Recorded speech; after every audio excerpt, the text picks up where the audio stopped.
America could win the award for the fastest society in the world. The United States leads the world in social media, instant information use. We have 151 million Americans who are on Facebook. India is the second largest country with 103 million. And we are second only to China in internet and email use. 51% of the world's Twitter users live in the United States. We like instant communication, instant knowledge, and instant life. But life is not always like that, is it? There's some things that you still have to wait on. Just ask a woman who is 9 months pregnant. Can't hurry that up very well. Or when you have that important appointment downtown in Columbia and there's a wreck on I-26. Or when the doctor tells you, we have to wait on your test results. Every minute seems like a day at that point. Life is full, whether we like it or not, of waiting. And the question I want to pose to you is, how do you wait in those moments when it's hard to wait? How are you at waiting? And what can God teach you about waiting? The Bible is full of examples of waiting that we'll explore some in this sermon. And Easter is full of waiting. It was 3 days before Jesus came back from his death on the cross, his debilitating death, horrifying death on the cross. The first day, Friday, was terribly long. The second day, Saturday, was horribly long. And the third day, Sunday, was wild with news and expectation. Why didn't Jesus just, the minute he died, just pop down from the cross? Why did he have to wait? And why did the disciples have to wait on him? It's a good question. Why do we have to wait on the Lord to do anything? Why doesn't he just hurry up and do things where we don't have to learn patience? And then we wouldn't have to learn to trust in him and rely on his word and his promises and his goodness and believe.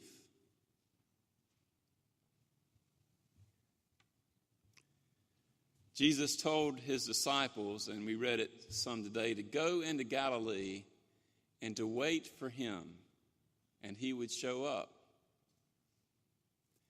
And then we read this story that we read today about the disciples went out and they went fishing, and they didn't catch anything. All night long they fished, didn't catch a thing. Jesus waited for them to not catch anything. And then the next morning he said, cast your nets on the other side of the boat. Now, why didn't Jesus tell them to begin with? Why did he have to let them toil all night long through the dead of night and the cold and the misery of not catching any fish? Why did they have to wait on Jesus to tell them where to catch the fish? Why couldn't they do it in and of themselves? We have a tendency to want things right now, and we have a tendency to not want to rely on God and believe in God and to wait on God. We want to do it ourselves and leave God out of it. And God says, wait a minute. Don't leave me out. Really, we need God. We need to wait on God to show up. I've seen a lot of people, and you have too, perhaps, who grieve without hope, who have no hope in their lives, who cannot wait because they don't know how to wait. I've seen people get upset because they don't believe that God can help them at all. They have no help but themselves, and they believe that they have to pull themselves up by their bootstraps because there is no God to be their refuge and their strength and ever-present help in their times of trouble. When I was a chaplain in Richmond, Virginia, at Richmond Memorial Hospital, it was, I've said this before, it was my job to tell people when their loved one died. And so I would hang out usually at the ER waiting room or the ICU waiting room with the families. And they'd call me back there. I'd go back to the families and say, your loved one died. And you could really tell. I mean, it was almost uncanny how you could tell the families who really were believing families and the families who did not believe at all. I mean, the ones who didn't believe, they'd pass out and they'd scream and they'd yell and have to call security a lot of times. And then those who believe would pray and would look to God and for strength and for help. What happens if you can't wait on God and you have no hope at all? The resurrection is a reminder. The cross is not the end. There is hope. And the hope is found in the risen Lord. People who cannot wait on God have a tough time in the midst of their suffering or their waiting or their death. Often they view waiting as an attack on their security or their safety. And the speed of our society makes that even clearer. In our society, there's an epidemic as we speed up. There is an epidemic of anxiety going on. And it spills over into the Christian community as well. Things are going so fast, it's hard to slow down. We have ignored the Sabbath. Where has the Sabbath gone in our society? It's hard for us to stop and to wait. And instead, we have replaced the Sabbath with stress and stressed out diseases. Heart disease is rampant despite all our abilities and our medicines and our stents and our procedures. Blood pressure rising. A new study came out that said that inflammation is a sign of stress. Inflammation in your joints, arthritis and that kind of thing. A sign of stress in your life. And stress also, we discovered in the last 10 years, affects our immune system and our ability to ward off disease and sickness. So how do you wait? Do you wait with anxiety and stress? Or do you wait on the Lord, or do you wait with a little mixture of both? I confess, I wait with a little mixture of both. Some of you are in a place where you know God wants you to be, but it's a hard place to be. You have a lot of problems, and you have a lot of misery and heartache, and you don't want to be there, but you know that's where you are. It is in such times that often the Lord comes to us. Paul said when he was talking about his thorn in the flesh, the thing that he just couldn't get rid of that kept bothering him, he didn't really define it exactly and clearly, but he said about his thorn in the flesh that God's grace is sufficient for me, that when I am weak, that's when I am strong. That's when God shows up, where his presence comes to me when we are weak. The story of the crucifixion and the resurrection is a story of God showing up when the disciples were weak and they had nowhere else to turn.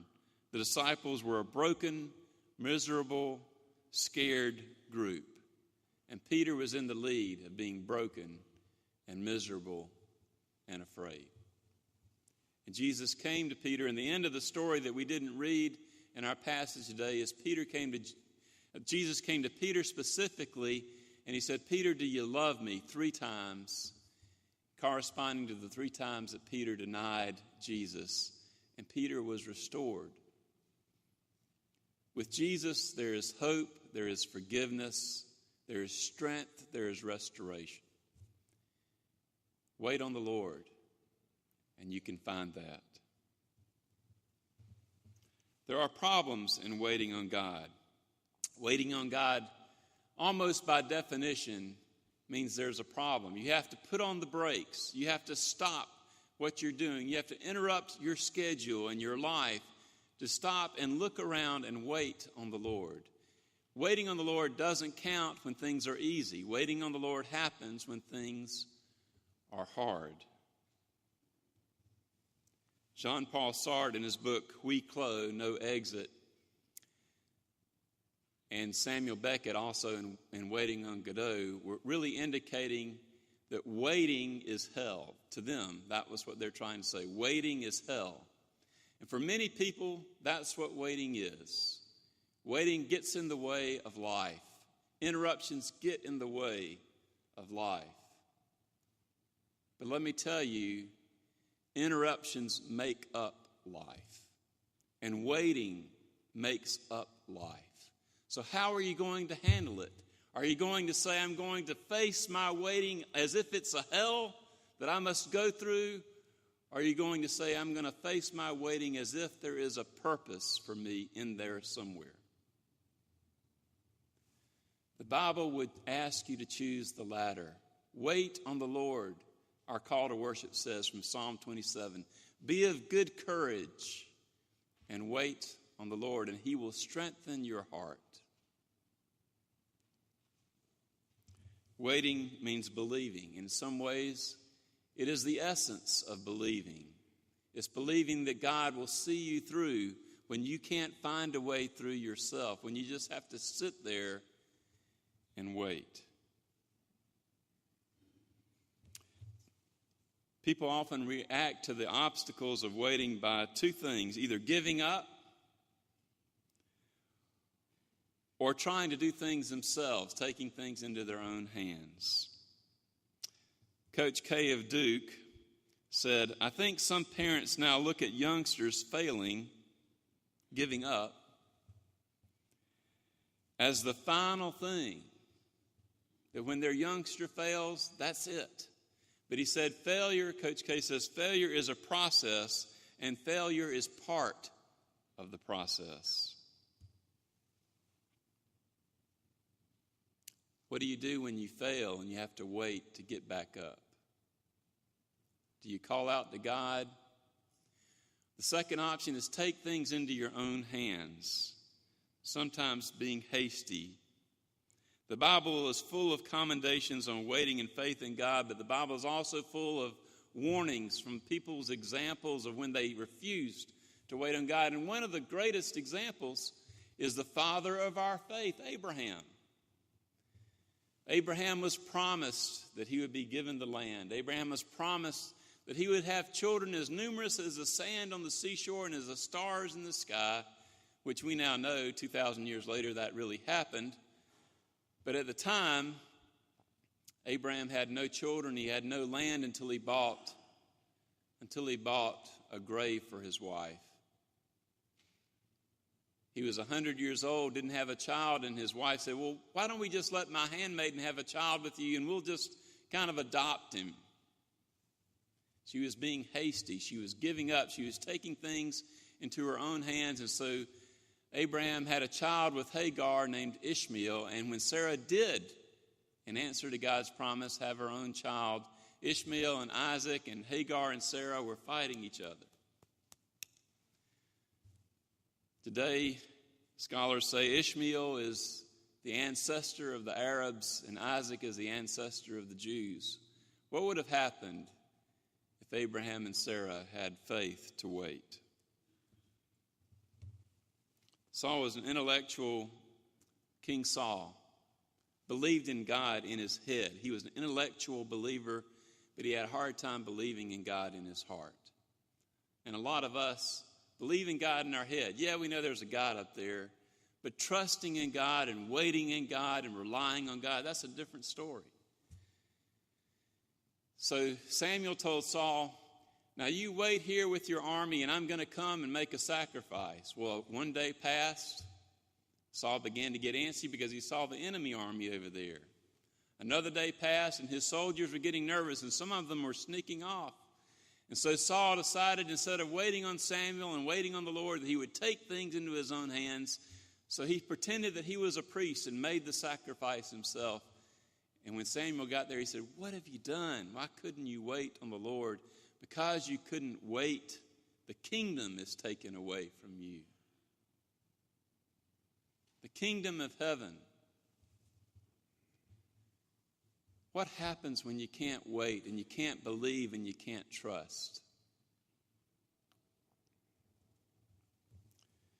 Rick Warren tells the story of how years ago he met an older man in church who said that getting laid off was the best thing that ever happened to him. He was 40 years old when he worked in a sawmill, and his boss came in one day and said, "You're fired, and that means no retirement, no severance pay, nothing." So he went home, and his wife said, "What are you going to do?" And he said, "I'm going to trust in God, and I'm going to do what I always wanted to do. I'm going to mortgage my house, and I'm going to go into the construction industry." And he started out building 2 hotels. His name was Wallace Johnson, the co-founder of Holiday Inn. At one time, it was the largest hotel chain in the world. Started off with this guy getting laid off. He said it's the best thing that ever happened. Now, at the time, he wasn't going to say, "This is the greatest thing that's ever happened to me." But wait.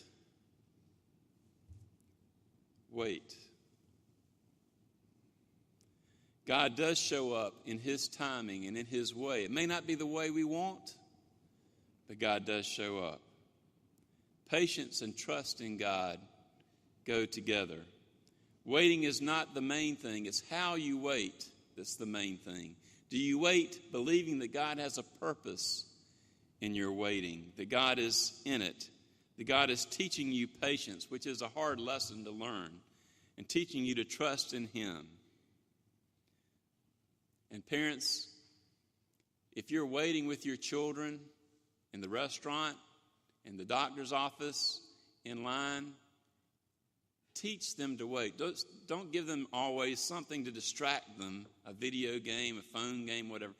Teach them, maybe one, but teach them to wait, to be patient. Because if you don't teach them to wait, they're going to have to learn as adults. And that would be harder. How do you view the people in line ahead of you? Are they your enemy? Do you say, "Wait a minute, I only had 3 things and you have 20 things? Do you count the 20 things? Wait, you're in the line that says 20 things here. You have 21. You should be over there. How do you handle the people who are ahead of you in the traffic? Do the people in front of you, are they your enemy? "Get out of my way. Don't you know I'm in a hurry? My life is more important than yours." Really? How do you wait?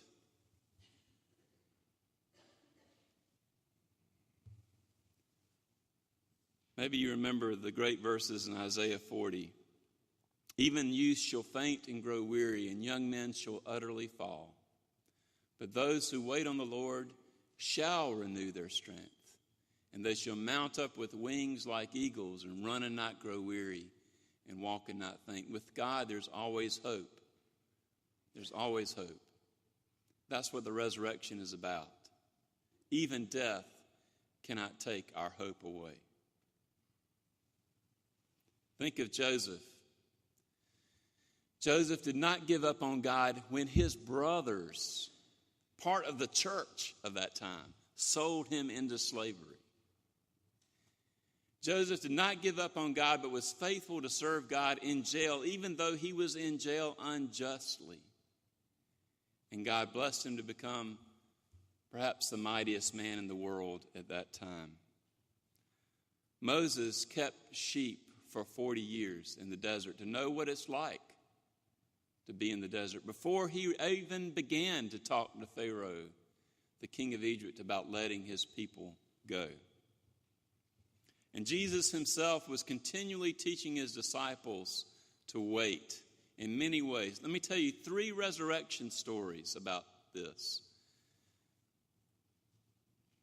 A man came to Jesus and asked him to heal his child. And Jesus, instead of rushing off and running to the man's house, people were always pulling on him, saying, heal me first, heal me first, heal me first. And a woman approached him who was hemorrhaging and asked Jesus to heal her first. And Jesus spent a lot of time with this woman. Who touched me? Who healed me? And he gave a lesson to his disciples. And I'll bet the father who was right there by Jesus was trying to pull on Jesus' robe. Come on, Jesus, come on, my child is sick. You got to come now.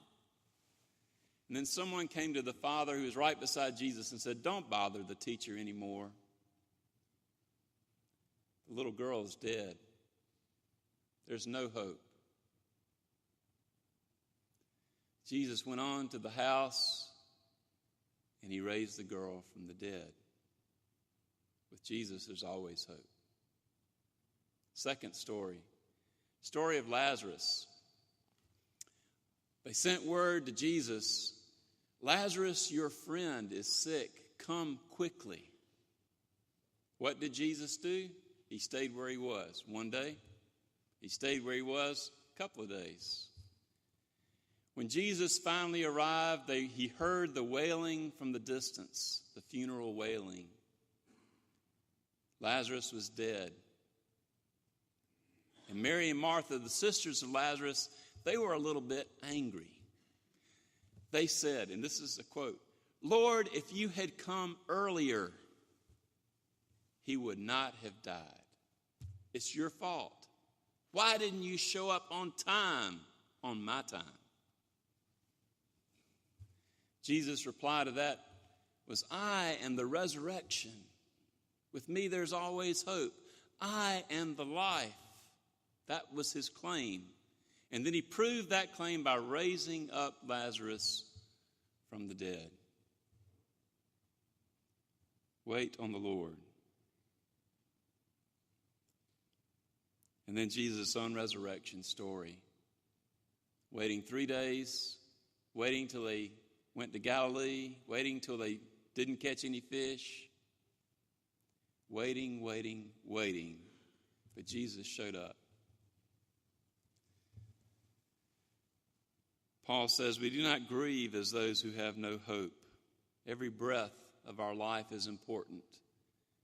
There is hope, there is life in Jesus Christ. It is no accident that the Christian Sabbath and Easter were coordinated. The day that we worship God changed when Jesus rose from the dead.